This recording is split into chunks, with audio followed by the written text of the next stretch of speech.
Hi, my name is Victor Chimwala and welcome back to this week's video. This week I want to get into something that's really amazing. Have you ever wondered how it's possible that certain people can get really awesome shoots every single time that they do a photo shoot, except every single time you do the same depending on who it is that you bring aboard, or even when you get the so-called professional photographers, you always get rubbish photos. Now this week I'm going to dispel some of the things that have been said, and of course I believe personally that there's a lot of blame to go around, but instead of talking about that, let's try to plan the perfect photo or video shoot. So with that said, if you haven't done so, like and subscribe, and let's get into today's video. Now, there are obviously a lot of things that you could do that would help you improve or get the best out of a photo shoot. And the things that I would like to concentrate on have been structured in this particular way, which is before the shoot, during the shoot, and after the shoot. So the first thing that you obviously want to do is plan, and I mean planning in terms of your theme, your location, acquiring permissions, and getting your creative team together. So these are really important things that you always want to think about. For example, the location is something that is closely tied to the theme, and it has to do with your creative perspective. What do you actually want to get out of the shoot? Is this an African themed shoot? Is this an Arctic themed shoot? Is this something that's supposed to be on a movie poster? Is this for a poster for something random? And only you can know that. So it is not the photographer's opinion, it is your actual idea that needs to come to life. So this is something that, as the person who is contracting the other person to come on board, should actually pay a lot of attention on. So you need to be very deliberate about your location, more especially, and the theme that you're bringing out. So you could like to do that, and this will obviously help you choose a particular team you want to work with, which is either the makeup artist or the person who's just doing your design and clothing. That's if it's a large scale thing, or if it's a very simple thing, just as simple as the person who's your photographer.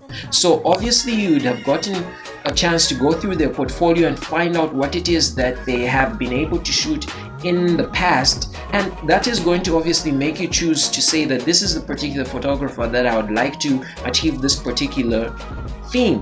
So with that said, it's very important for you to do that sort of planning. And just a little pro tip, more especially about choosing photographers, is you would like to ask them how long they had taken in order to edit that particular picture, even with video makers, because you might be a person who's struck for time and you really don't want to waste your time and go to someone who's going to take, say, 5, 10, 15 days to do one particular photo when you need all the photos done from the particular session, say 3 days later. So that's really important thing to look at, especially as you're choosing a person who's going to take that to the next level. Another thing that you'd like to consider, especially when it has to do with locations and permissions, is who do you have to talk to in order to be able to be allowed to shoot at a particular place. Obviously your themes might include something like a shopping mall, and in many places it's not quite legal for you to shoot, say, a commercial at a particular shopping mall, because obviously there are other competing brands that are around,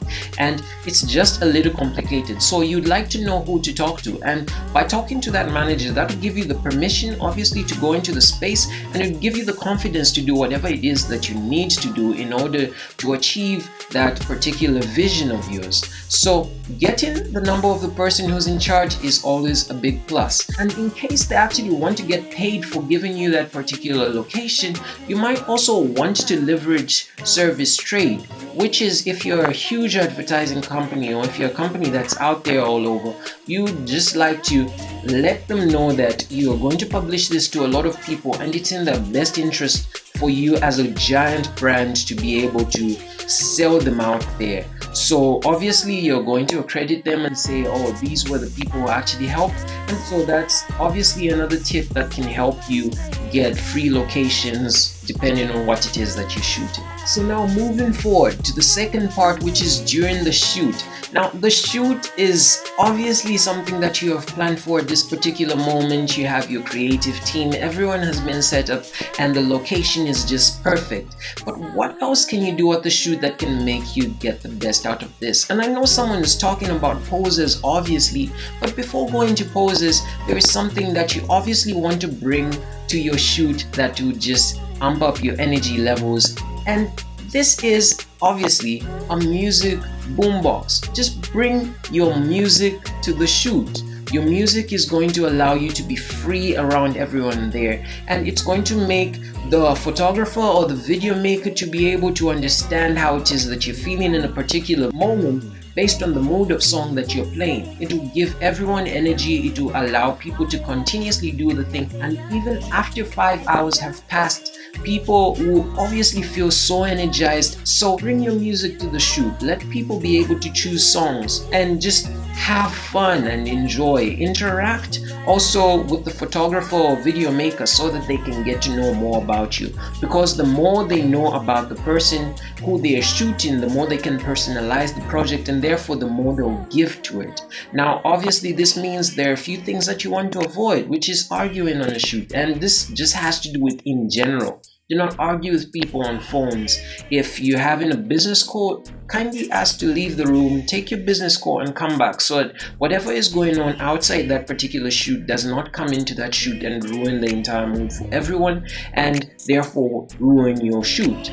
So then obviously now this is the point when you have to look at something like poses. So poses have obviously been something that people always state are really necessary for you to do on a shoot. So the absolute free amazing posing guide that you find in the entire world right about now in a world full of the internet is Instagram and Pinterest. You can literally just search for amateur poses or model poses or engagement poses, and you find this vast library of pictures of things that you could possibly do on that particular shoot. Now it would help had you chose these things prior to the shoot, that you would simply send these to the photographer so that they have them in mind, because what you don't want to do is have the same situation, which is that the photographer is guiding you in terms of pictures and then he's also helping you pose. That's not really how this works, in that the photographer might know a bit about posing, obviously because he's been shooting for quite some time,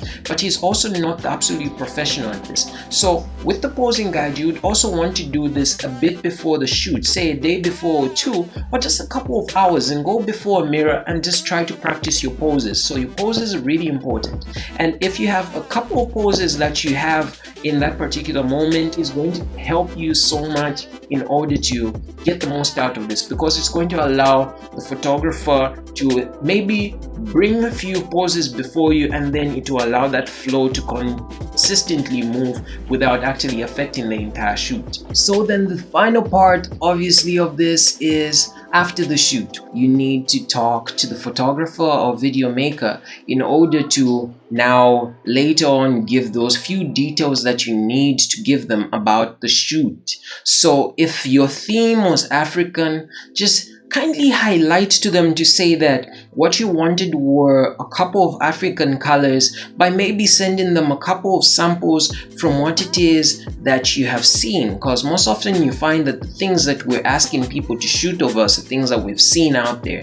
So you'd just like to show them maybe what your pins were, or just show them a screenshot of the Instagram feeds that you've been looking at. So maybe if it is possible and you want a full replication of what it is that you saw, they can try to replicate what was achieved in that old photo in your particular photo.